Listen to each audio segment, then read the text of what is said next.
आपने कई बार सुना होगा कि पुलिस ने नकली नोट छापने वाले गिरोह को पकड़ लिया, लेकिन क्या आपने कभी सोचा है कि असली नोट आखिर बनते कैसे हैं?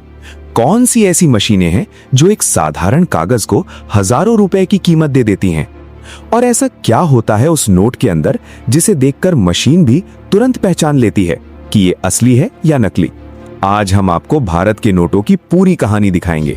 कहां छपते हैं, कैसे छपते हैं, उनमें कौन सा कागज लगता है, कौन सी स्याही इस्तेमाल होती है और आखिर ये आपकी जेब तक पहुंचते कैसे हैं। तो चलिए शुरू करते हैं। भारत में सारे नोट एक ही जगह नहीं छपते। देश में नोट छापने के लिए 4 बड़ी प्रेस हैं। 2 प्रेस सरकार चलाती है और 2 प्रेस भारतीय रिजर्व बैंक के अधीन काम करती हैं। इन प्रेसों में रोज लाखों नोट तैयार किए जाते हैं। लेकिन सबसे हैरान करने वाली बात यह है कि नोट छापने के लिए जो कागज इस्तेमाल होता है वो आम कागज जैसा बिल्कुल नहीं होता। अगर आप नोट को हाथ में लेकर ध्यान से महसूस करें तो वो थोड़ा खुरदुरा और मजबूत लगता है, क्योंकि वो लकड़ी वाले कागज से नहीं बल्कि खास कॉटन फाइबर वाले करेंसी पेपर से बनाया जाता है। इस कागज को ऐसे बनाया जाता है कि वो जल्दी फटे नहीं, पानी से जल्दी खराब ना हो और सालों तक चल सके। इसके अंदर कई हिडन सिक्योरिटी फीचर्स भी पहले से डाले जाते हैं, जैसे वाटरमार्क, सिक्योरिटी थ्रेड और इनविजिबल मार्क्स। यही वजह है कि असली नोट को स्कैनर या प्रिंटर से कॉपी करना इतना आसान नहीं होता। अब इस खास कागज को बहुत बड़ी शीट्स की तरह प्रिंटिंग प्रेस में भेजा जाता है। एक शीट में कई नोट एक साथ छपते हैं, लेकिन अभी तक उन शीट्स पर सिर्फ खाली आउटलाइन होती है। अब शुरू होती है असली प्रिंटिंग। सबसे पहले बड़ी ऑफसेट प्रिंटिंग मशीन्स नोट के ऊपर बैकग्राउंड कलर्स छापती हैं। 500 रुपए के नोट का ग्रीन कलर, 200 रुपए का येलो, 100 रुपए का ब्लू, हर नोट का कलर अलग होता है ताकि लोग दूर से ही पहचान सकें। फिर अगली मशीन उस पर भारत सरकार का चिन्ह, महात्मा गांधी की तस्वीर और बाकी डिजाइन छापती है। लेकिन ये प्रिंटिंग साधारण प्रिंटर जैसी नहीं होती। इसके लिए स्पेशल सिक्योरिटी इंक इस्तेमाल होती है। ये स्याही इतनी खास होती है कि कुछ हिस्से रोशनी में चमकते हैं, कुछ हिस्सों का रंग एंगल बदलने पर बदल जाता है और कुछ वर्ड्स इतने छोटे होते हैं कि उन्हें सिर्फ मैग्नीफाइंग ग्लास से देखा जा सकता है। इसीलिए नकली नोट बनाने वाले अक्सर वही गलती कर देते हैं, क्योंकि उनके पास ये स्याही नहीं होती। अब नोट पर सबसे जरूरी चीज छापी जाती है, उसका सीरियल नंबर। हर नोट का सीरियल नंबर अलग होता है।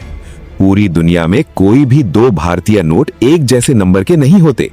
यही नंबर उस नोट की पहचान बन जाता है। अब इमेजिन करो, अगर किसी मशीन से 10 लाख नोट छप रहे हों और उनमें से सिर्फ एक भी नोट खराब निकल जाए तो क्या होगा? इसीलिए प्रिंटिंग के बाद हर नोट ऑटोमेटिक स्कैनर्स और कैमरा से चेक होता है। मशीन देखती है क्या रंग सही है, क्या गांधी जी की फोटो सही जगह है, क्या सिक्योरिटी थ्रेड ठीक दिख रहा है, क्या सीरियल नंबर सही छपा है। अगर नोट थोड़ा सा भी खराब हो तो मशीन उसे तुरंत अलग कर देती है और बाद में ऐसे खराब नोट्स को काटकर नष्ट कर दिया जाता है ताकि वे कभी मार्केट में ना पहुंचे। अब जो नोट सही निकलते हैं उन्हें मशीन बड़े बंडल्स में बांध देती है। 100 नोट्स का एक बंडल, फिर कई बंडल्स मिलकर एक पैकेट बनाते हैं और फिर उन पैकेट्स को लोहे जैसे मजबूत सील्ड बॉक्सेस में रखा जाता है।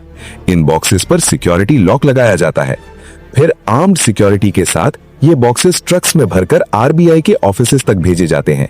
वहां से ये नोट्स अलग अलग बैंकों तक पहुंचते हैं। फिर बैंक इन्हें एटीएम और कैश काउंटर के जरिए लोगों तक पहुंचाते हैं और कुछ ही दिनों बाद वही नया नोट किसी की जेब में, किसी दुकान पर या किसी एटीएम से निकलता है। लेकिन एक सवाल अभी भी बचता है, क्या सरकार चाहे तो जितने चाहे उतने नोट छाप सकती है? नहीं, क्योंकि अगर कोई देश बहुत ज्यादा नोट छाप दे तो मार्केट में पैसे बढ़ जाते हैं, लेकिन सामान उतना ही रहता है और फिर शुरू होती है महंगाई। इसीलिए हर नोट छापने से पहले आरबीआई और सरकार ये तय करते हैं कि देश को सच में कितने नोट्स की जरूरत है, तभी नए नोट्स छपते हैं।